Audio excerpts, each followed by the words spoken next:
Y ya pasamos con nuestros primeros invitados, Marcelo López Cambronero y Catherine Lecuyer. Os invito a ambos que subáis al escenario conmigo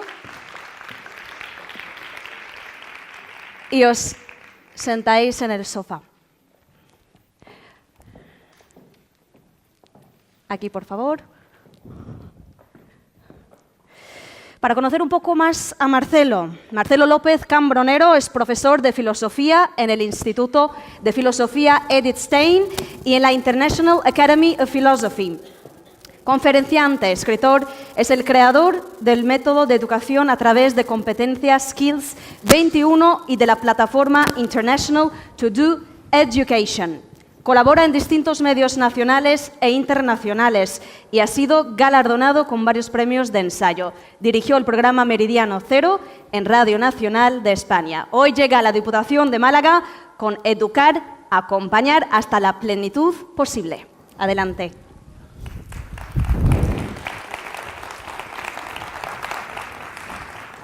Hola, ¿qué tal? Buenos días.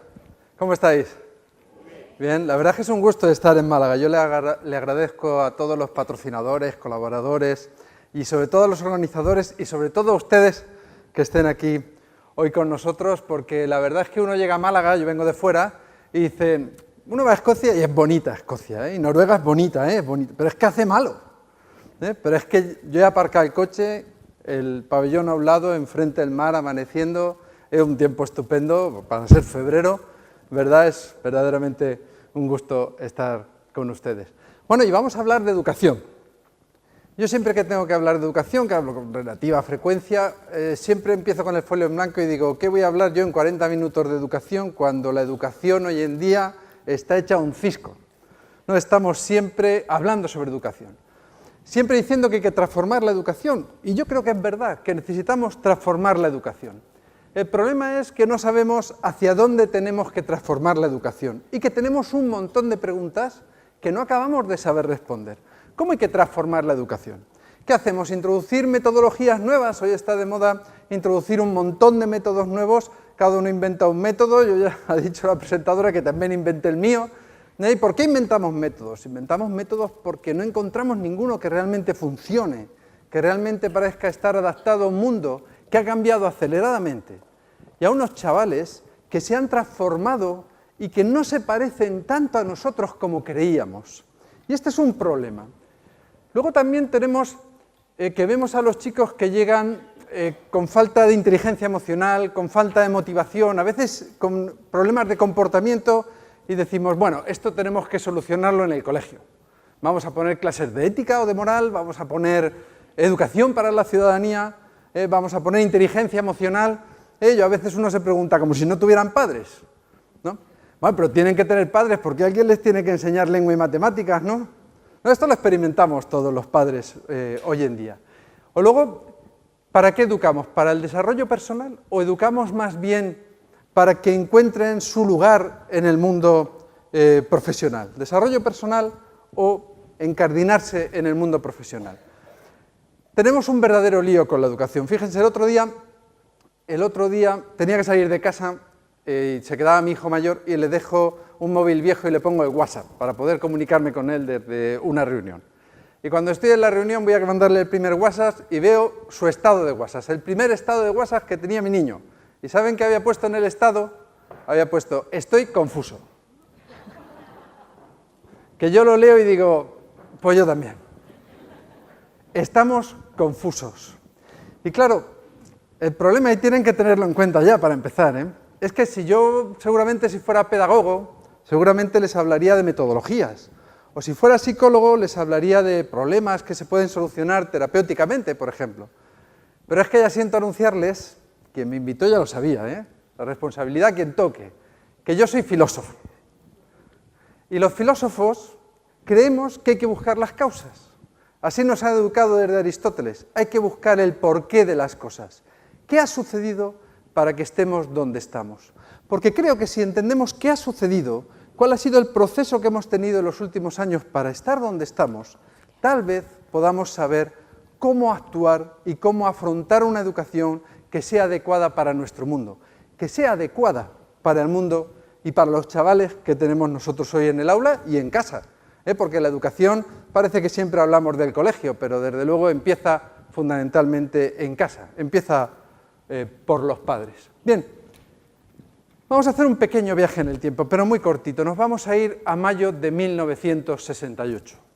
En mayo de 1968 se producen una serie de eventos, realmente es como la cumbre de una serie de eventos que van a dar lugar a nosotros, a la sociedad que tenemos hoy, que nosotros llevamos en nuestra sangre, somos lo que somos por lo que pasó en aquel momento.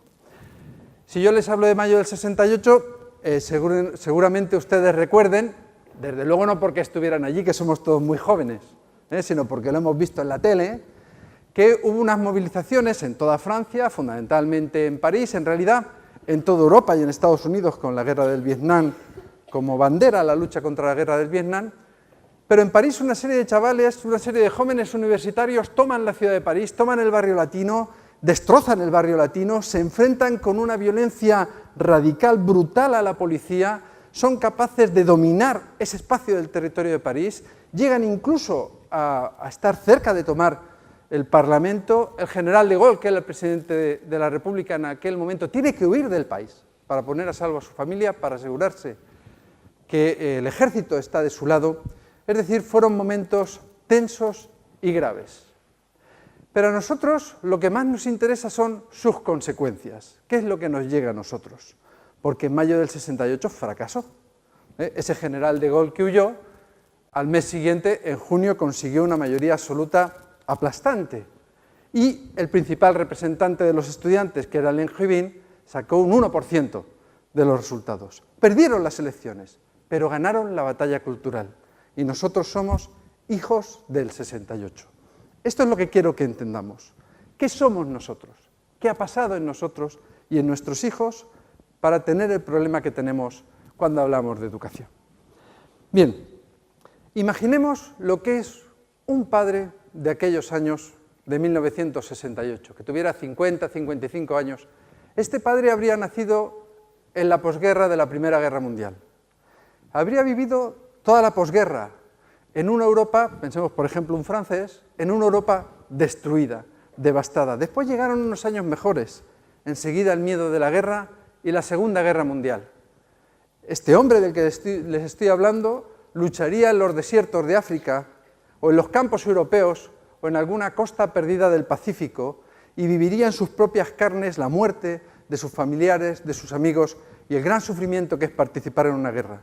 Y después, al volver a casa, pasearía por su ciudad completamente destruida. Ustedes han visto imágenes, absolutamente devastada. Y cuando llega 1968, ha pasado algo como esto. Este es el crecimiento económico que se produce en una etapa de la historia, pero sobre todo desde 1945 hasta 1975. Los economistas le llaman la Edad de Oro, o los 30 gloriosos años.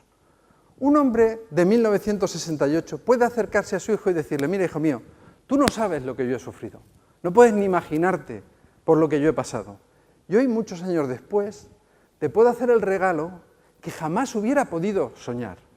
Te puedo dar una sociedad que está en una paz tensa, ciertamente, pero que tiene un crecimiento económico que te va a permitir tener un trabajo estable y tener una casa bonita. Piensa en lo que supone para un padre que ha pasado esa vida, acercarse a su hijo y poder ofrecerle algo semejante. ¿Y sabéis qué dijeron los hijos? Dijeron que no. Los hijos del 68 no quieren ese regalo.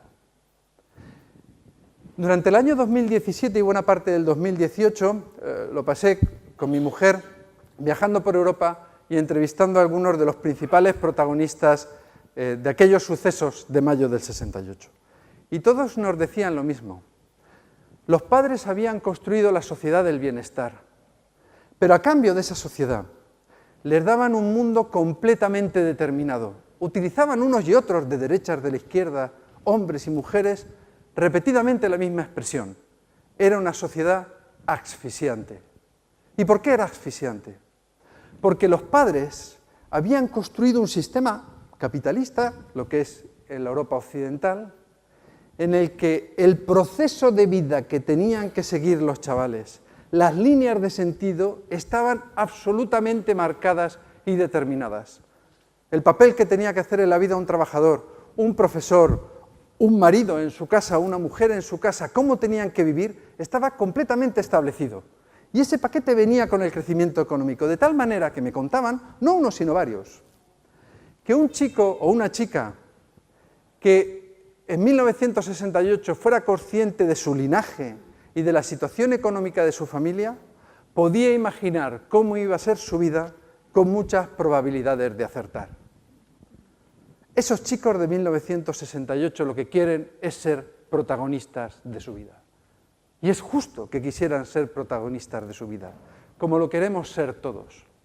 Pero para serlo, para ser protagonistas de su vida, tenían que romper con esa sociedad tan rígidamente determinada. Hablamos de Europa Occidental. Imagínense a las personas que entrevisté de España, ya digo, tanto de izquierdas como de derechas, todas me mostraban lo mismo, ¿no? Un mundo en el que rechazaban, que no querían vivir. Eran jóvenes que rechazaban el capitalismo, fundamentalmente porque ligaban a Estados Unidos con la guerra del Vietnam. Rechazaban el comunismo también, a veces pensamos que las rebeliones del 68 eran comunistas, y no es verdad, eran anticomunistas, entre otras cosas porque se conocían ya los crímenes de Stalin. Y tampoco aceptaban el cristianismo porque les parecía que era la raíz moralista de esa sociedad en la que vivían. Es decir, lo que hicieron fue rechazar todo el sentido. Rechazaron el sentido de la vida, rechazaron que la vida tuviera sentido. Y esto es a lo que llamamos posmodernidad. Mayo del 68 abre las puertas a una nueva época histórica. Se recordará como la Revolución Francesa, como un momento de cambio de época. Y esa época, por ahora, la llamamos posmodernidad. Es la época de la que nosotros formamos parte. ¿Y qué característica tiene la posmodernidad?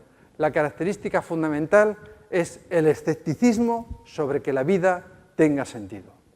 Y esto es nuevo en la historia. Es una novedad histórica, porque evidentemente todas las épocas tuvieron un sentido de la vida y todos los seres humanos tuvieron que enfrentarse con él, y por supuesto que muchos, igual que nosotros, dudaron en algún momento de su vida sobre si el sentido, sobre si aquellos fines, aquel para qué que habían buscado para su vida o que la sociedad les daba era el mejor. Pero seguían luchando porque pensaban que había un sentido que encontrar. La radicalidad del cambio que hemos sufrido es que nos encontramos con una serie de chavales que tienen serias dudas sobre que sea posible siquiera que la vida tenga sentido. Esto es, a mi juicio, la causa fundamental del problema educativo que tenemos, y es lo que quiero mostrarles. Fíjense, ¿qué sucede cuando nosotros aceptamos un sentido de la vida? El que sea, ¿qué sucede cuando una chica o un chico ve un programa de televisión o conoce a un médico o tiene un familiar médico y le ilusiona la medicina? Y entonces decide, yo quiero ser médico, y tiene ya un cierto sentido sobre su vida. Ese sentido le establece un fin, lo que quiere conseguir. Quiere tener ese trabajo porque piensa que ese trabajo es una llamada para ella, una vocación, algo que le puede dar una cierta felicidad, algo por lo que merece la pena luchar. Y entonces se pregunta, ¿y cómo se consigue eso en nuestra cultura? ¿Cómo se consigue eso en la realidad? Y ustedes lo saben, ser médico no es fácil, hay que estudiar mucho, hay que sacar muy buenas notas, hay que esforzarse desde muy joven, y a eso le llamamos concreción. Los fines de la vida nos concretan la existencia.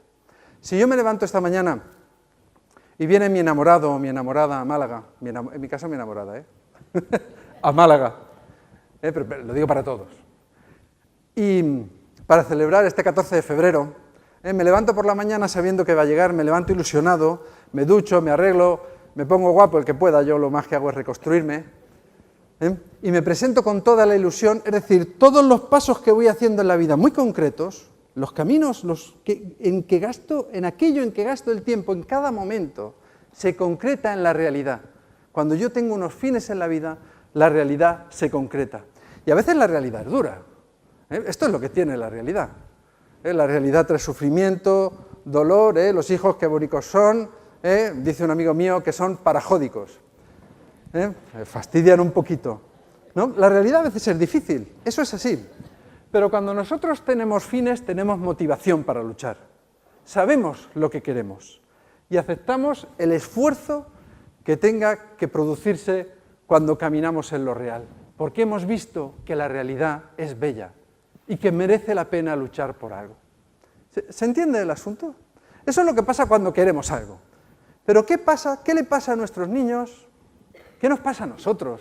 Porque hay que ser sinceros y mirarnos a nosotros mismos cuando nos encontramos que la vida no tiene sentido o que es difícil. Todos los que hay aquí tenemos una edad, jóvenes, pero razonable, ¿no?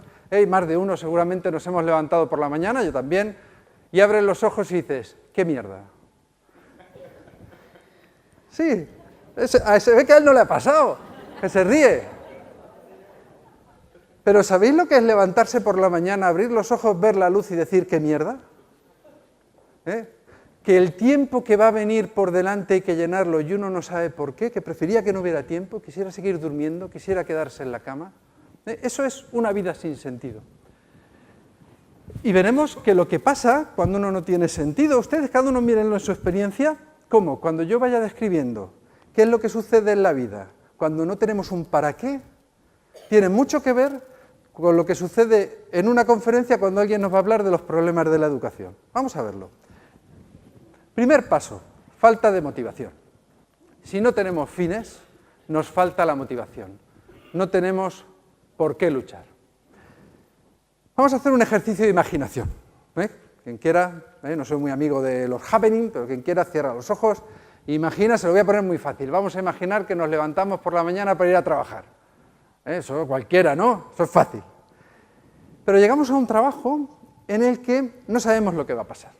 Y cada hora va cambiando. Nosotros llegamos y nos mandan un trabajo. Esto es lo que hay que hacer, ¿vale? Pues lo hago. A la hora siguiente llega otro y dice, vale, pues ahora vais a hacer esto. Y uno llega y lo hace. Pero no sabe ni por qué, ni cuál es el objetivo. Y cuando acaba la jornada laboral dice uno, bueno, ¿y esta cuánto se paga? Te dicen, aquí no hay salario. Buen trabajo, ¿eh? Bien, pues esto es lo que viven nuestros niños en el colegio. No es justa la comparación, ¿eh? Porque nosotros trabajamos para que ellos estén en el colegio. Lo suyo no es un trabajo. Pero lo cierto es que es lo que viven. Y yo veo cómo se educan mis hijos y los llevo al colegio que creo que es el mejor que tengo en mi entorno, a unos cuantos kilómetros, para llevarlos a un colegio que creo que es bueno. Pero tengo 4 niños. Alguna ha resoplado por ahí. Pasa nada, hombre, pasa nada. 4 historias de amor. Parajódicas. Bien. Yo veo que mi niño que está en primaria está estudiando las fracciones. Y el que está 2 años más adelante está estudiando las fracciones también, un poco más difíciles, pero las mismas fracciones. Y el que es más joven se está leyendo el Quijote en versión reducida, en versión para tontos. Y luego el siguiente se tiene que volver a leer el Quijote en una versión un poco más amplia, y el otro el Quijote en una versión un poco más amplia. Iros a freír espárragos, por Dios. Vamos a ver, si algo no se puede hacer en la educación es perder el tiempo. El tiempo de los niños tendría que ser completamente sagrado, porque educar consiste en aprovechar el tiempo. Si yo estoy en una empresa, estoy en la factoría de Ford en Almusafes y estoy poniendo tornillos, pues efectivamente mi trabajo no será muy motivador y quizá lo haga solo por el salario que llega a fin de mes. Tengo otras motivaciones, mis hijos, mi familia, cada uno la que consiga encontrar. Pero si yo me dedico a aprender, si yo vengo a estas jornadas, miren ustedes, a mí lo que no me pueden hacer es perder el tiempo porque vengo aquí a alimentarme del tiempo. ¿Qué hace un chaval que se educa, que estudia? Se mete el tiempo dentro, aprovecha el tiempo que dedica a estudiar para crecer y para desarrollarse. Y ahora llega un chaval del colegio, esto es una historia real, y te dice, papá, el colegio es una mierda. Peor, no debía haber dicho el taco, perdónenme. Lo que dice es peor y muy significativo. Aunque no queramos hacerles caso, aunque no queramos acceder a sus pretensiones, los chavales, en un porcentaje sorprendente, te dicen, el colegio es una cárcel. El colegio es una cárcel. Y me dice, ¿para qué voy al colegio? Y cuando a un padre le preguntan eso, a veces se cabrea, o tiembla, una cosa o la otra, porque no tiene una respuesta apropiada a esa pregunta. Cuando yo hacía esa pregunta de niño, le decía, mamá, ¿para qué tengo que ir al colegio? Digo mamá porque mi padre era de los de antes, bien durillo, no se hablaba tanto. Le digo, mamá, ¿para qué voy al colegio? Y entonces tu madre te decía, mira, hijo mío, o se lo podría decir yo a mi hijo. Digo, mira, hijo, tú tienes que conseguir un trabajo, tienes que esforzarte y estudiar para tener un buen trabajo. Un buen trabajo te permitirá tener una casa, tener una mujer y tener unos hijos que cuidar. Y mi hijo, porque mi hijo es educado, algunos lo dicen, mi hijo se calla y piensa, vamos a ver, papá, tú estás tonto perdido. Conocemos gente que tiene, bueno, concretamente es un caso real, ¿no? Una persona con una licenciatura bastante bonita y con 2 másters que trabaja en el McDonald's. Papá, yo no puedo esforzarme todos los días porque no tengo esperanza en que aquello se pueda cumplir.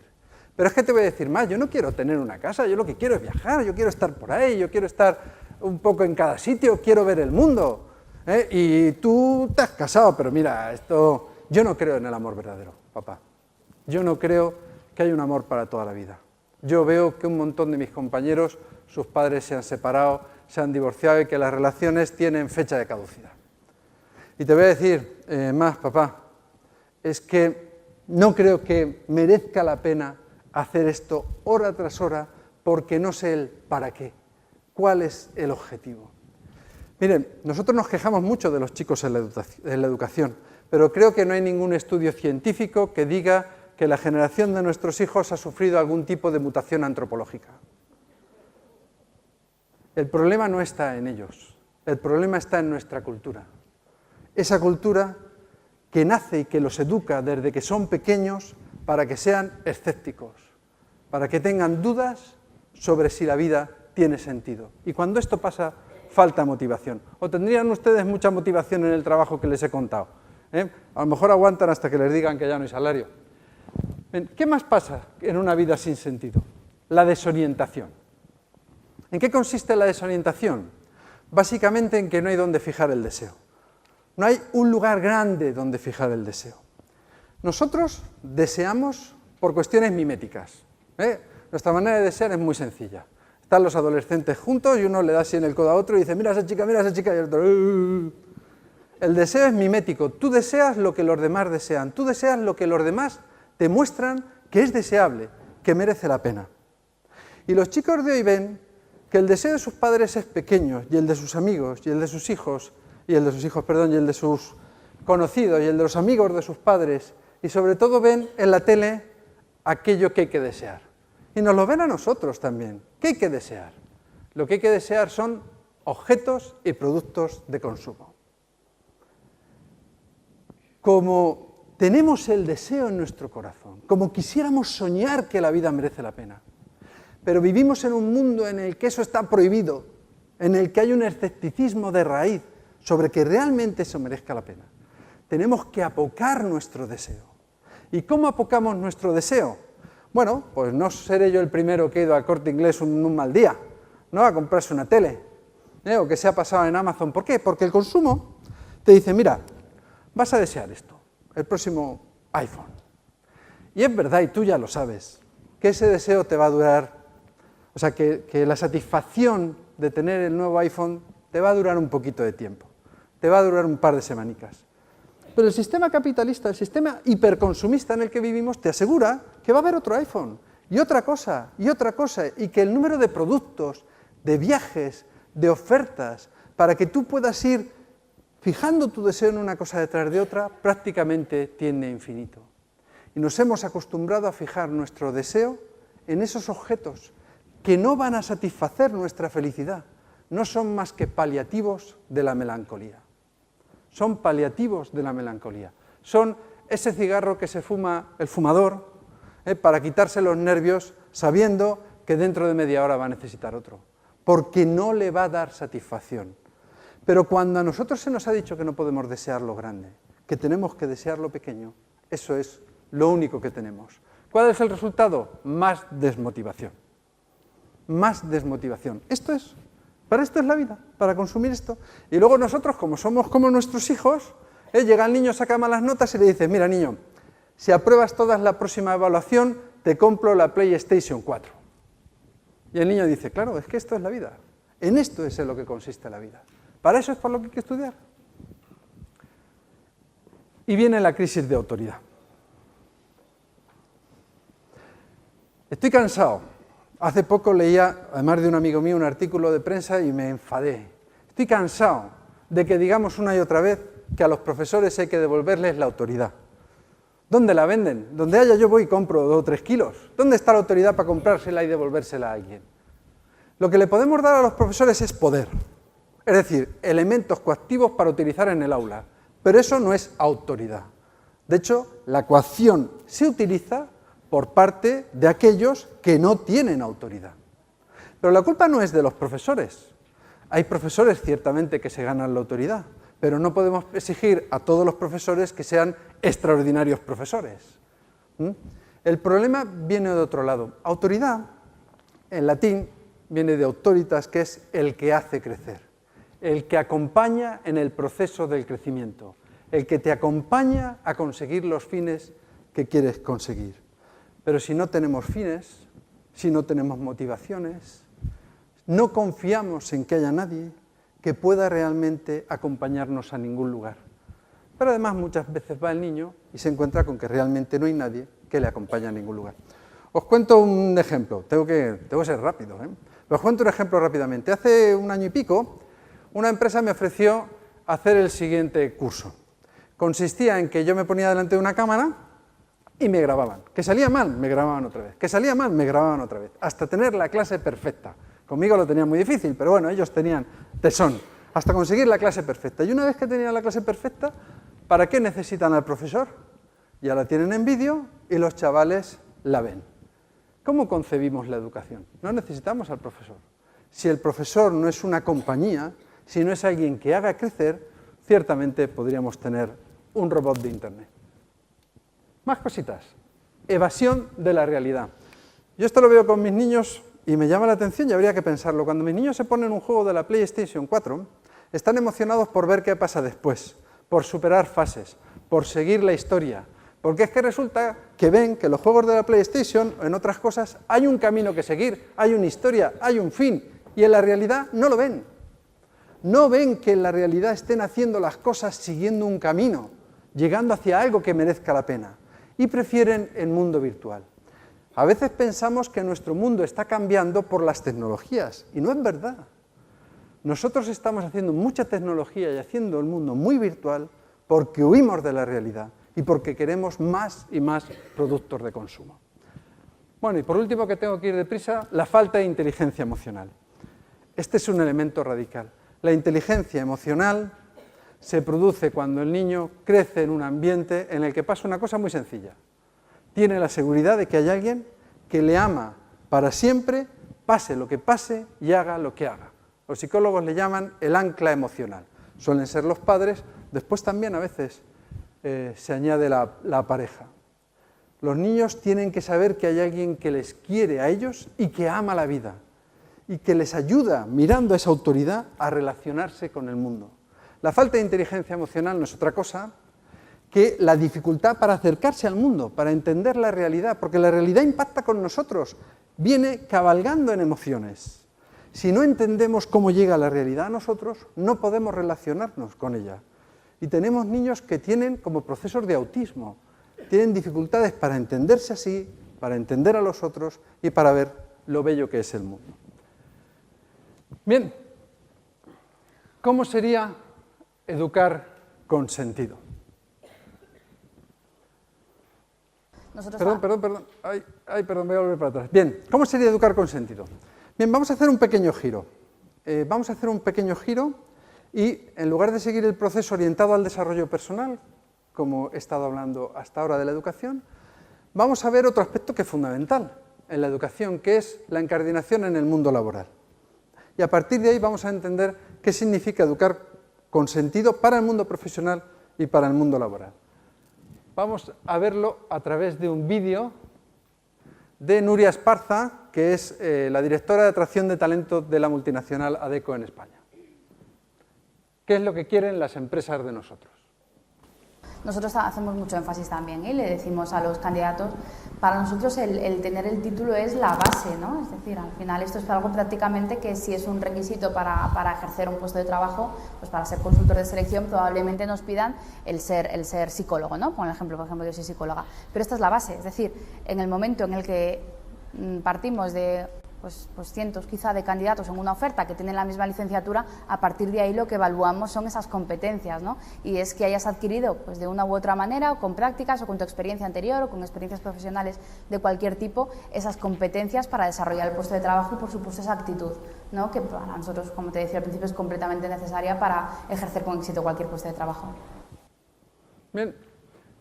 Lo ha dicho un poquito deprisa, vamos a pararnos un poquito y a verlo. Ella ha hablado de tres cosas. En primer lugar, de actitud. La actitud no es otra cosa que la forma en la que uno trabaja cuando tiene un para qué para trabajar, cuando tiene una motivación para trabajar. La actitud tiene que ver con ir a trabajar con metas, fines y motivación. Está muy relacionado con la inteligencia emocional y con el sentido de la vida. Después ha hablado del conocimiento. Y ha dicho que el conocimiento es esencial.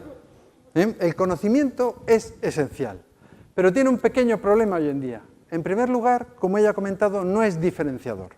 Ella decía, antes nosotros cuando hacíamos una oferta de trabajo teníamos 2 o 3 currículum, ahora resulta que tenemos un centenar y por lo tanto el conocimiento no es diferenciador.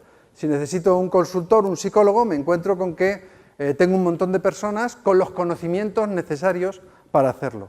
Pero además sucede una cosa muy importante en el conocimiento hoy en día, y es que no es duradero. Los cambios acelerados en las tecnologías, pero sobre todo los cambios acelerados en las necesidades y deseos, caprichos más bien, de los clientes, producen que estemos cambiando radicalmente y que un chico que está estudiando una carrera de 3 o 4 años y está estudiando, por ejemplo, un determinado lenguaje informático, no tiene en absoluto asegurado que ese lenguaje que está aprendiendo sea el que después va a ser necesario en la empresa. Por lo tanto, el conocimiento es la base, pero no es diferenciador y no es duradero. Tenemos que estar aprendiendo siempre. ¿Qué es lo que a Nuria le parecía realmente diferenciador? Las competencias. Las competencias. Hoy se habla mucho de competencias, seguro que ustedes han escuchado ya hablar de eso, de la oratoria, de hablar en público, la comunicación es esencial, trabajar en equipo, la inteligencia emocional, la empatía, el análisis de la realidad, etc. Lo que quiero es que nos paremos a entender qué significa educar competencias para entender qué es lo que necesita la educación hoy. Bien, vamos a centrarnos en las competencias. El término competencias, que ahora está tan de moda, en realidad no es nuevo en la historia. Ya hablaba de él Aristóteles. Los griegos le llamaban excelencias, arethei. Los latinos le llamaban virtudes. Una competencia no es propiamente un conocimiento, es otra cosa. Es una manera de comportarse, es una forma de ser. Es un conocimiento que uno ha integrado hasta el punto de que le ha cambiado su manera de ser. Siempre, lo primero que tenemos que hacer para que alguien tenga ese deseo de transformar su manera de ser es que encuentre algo atractivo. Algo atractivo. Un profesor interesante. El médico de esa serie, ¿cuánta gente se ha hecho abogado al ver matar a un ruiseñor? La belleza de la realidad. Que la realidad tiene sentido, que te llama la vocación, que quieres conseguir eso. Y una vez que uno quiere conseguir eso, lo primero que se pregunta, como esta chica médico de la que hablábamos, es ¿y cómo voy a hacerlo? Lo primero que necesitamos es una compañía que nos dé los primeros conocimientos técnicos. Una compañía. Alguien que crea en nosotros y nos acompañe y nos dé ese conocimiento técnico. Y con eso, y con la atracción, podemos empezar a asumir la dureza de la concreción de la realidad, del estudio, del esfuerzo, repetir y crecer. La educación en competencias es importante porque cuando se hace, los niños se dan cuenta del sentido de lo que hacen y experimentan que están creciendo. Este es un elemento fundamental. Si yo empiezo a enseñar a los chicos a hablar en público, simplemente, no como una clase aparte, sino utilizando la competencia para que aprendan los conocimientos, ¿no? Uno va al colegio y dicen, hoy los niños van a recitar unas poesías, ¿no? Y se pone un niño contra la pared así y dice, no sé qué, no sé cuándo, y dice, bueno, ¿no podían haberle enseñado un poquito? El primero que se está aburriendo y que no entiende lo que está haciendo ni por qué es el niño. Ahora, si el niño se le enseña a hablar en público, ve a alguien que habla bien en público y empieza a soltarse y a manejarse, enseguida se da cuenta de que está iniciando un proceso de crecimiento, que es bonito, que es bello, y eso es un elemento fundamental. Y cuando hace ese camino, descubre que hay un nuevo yo. Una excelencia. El sujeto cambia. El sujeto cambia y crece y se desarrolla. Y esto es un elemento fundamental. Y para conseguirlo, necesita alguien que le acompañe. Perdón, se ha ido para atrás, pero volvemos. Ah, no, que tengo que poner el vídeo y todo. Pues nada, es igual. Alguien que le acompañe hacia esa plenitud posible. Necesita una compañía hacia ese destino que ha querido y que ha elegido. Por eso nosotros tenemos que ayudar a los niños a que experimenten que el tiempo que están utilizando es un tiempo que es útil para ellos, en términos de crecimiento, es decir, llevar la educación a su experiencia. Yo soy profesor y todas las clases me los preparo de filosofía, Profesor de filosofía, quiero decir que yo llego a mi clase y mis alumnos ya están prejuzgando que lo que van a aprender no sirve para nada. Y mi primer trabajo siempre es decir, bueno, hoy vamos a empezar a estudiar Kant, os voy a decir una cosa, no podemos entender nuestro mundo sin entender a Kant, y os voy a explicar por qué. De tal manera que se den cuenta de que lo que están haciendo es un proceso que les lleva hacia adelante. No es una serie de conocimientos que tienen que aprender porque yo los voy a examinar, sino que es un proceso de crecimiento que les ayuda a entenderse a sí mismo, el mundo en el que vive y a entender a los demás. Necesitamos que los chicos tengan esa experiencia, y esa experiencia tiene que pasar, si recuerdan el esquema, por descubrir la belleza de la realidad. Y la tienen que descubrir viendo que nosotros apreciamos la belleza de la realidad. Porque el deseo, empecé diciendo, que es mimético. Aprenden a desear viendo lo que nosotros deseamos. Si nosotros pensamos que el amor no es duradero, que el trabajo no satisface, y nos levantamos por la mañana y al abrir los ojos decimos la vida es una mierda, y nos ponemos a buscar en Amazon qué comprar y qué consumir y qué hacer en ese mundo del hiperconsumo, nuestros hijos van a ser exactamente igual, porque eso es lo que tienen en todas las esferas de la vida.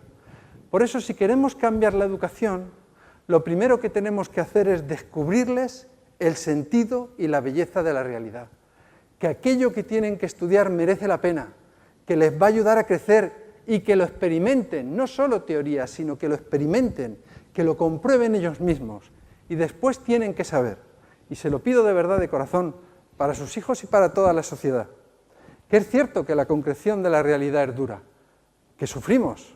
Siempre que decimos que sufrimos, todos nos creemos que hemos sufrido mucho, y es verdad, pero todos. La vida concreta conlleva sufrimiento. La cuestión está en que merece la pena. Esa expresión castellana es muy significativa. Merece la pena. La realidad merece la pena. Es verdad que los amigos nos defraudan, pero también es verdad que después podemos volver a abrazarlos y podemos perdonar. Es verdad que tenemos crisis con nuestra pareja, pero también hemos experimentado la belleza de ese amor que renace. Si nosotros somos capaces de mirar esa experiencia y de decirles a nuestros hijos que los vamos a querer pase lo que pase, y que sepan que aquí siempre van a tener su casa, hagan lo que hagan y cometan los errores que cometan, ellos podrán buscar el sentido de su vida con la tranquilidad de que tienen un lugar donde volver donde además ven que están rodeados de personas que les acompañan y que miran la vida con belleza. Amen la vida. Ese es el principal proceso para renovar la educación. Muchas gracias.